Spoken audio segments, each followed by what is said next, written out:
दोस्तों, आज हम चलते हैं चक नंबर 48 गोलाची तिलका।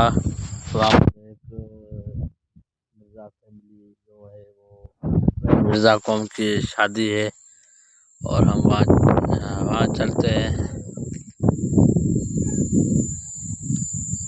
ये अभी हम होटल पे आए हैं, सिरानी चाय पी थी और अभी हम पहुँचे हैं शादी। ये हम आपको शादी का मंजर दिखा रहे हैं, ट्रैवल टू शादी।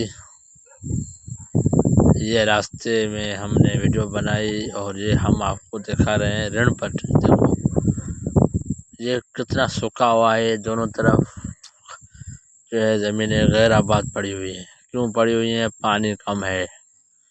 और ये हम शादी में आए हैं, अभी मेरे साथ आया है और ये कादर भी मेरे साथ आया है। तो हम अभी शादी का इंतज़ार कर रहे हैं।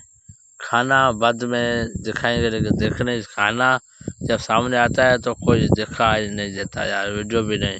और ये हम शादी के बाद अभी दुकान भी आए, पानी वानी पी रहे हैं। अभी यहाँ से निकलते हैं अपने गांव की तरफ। Please like and subscribe my channel.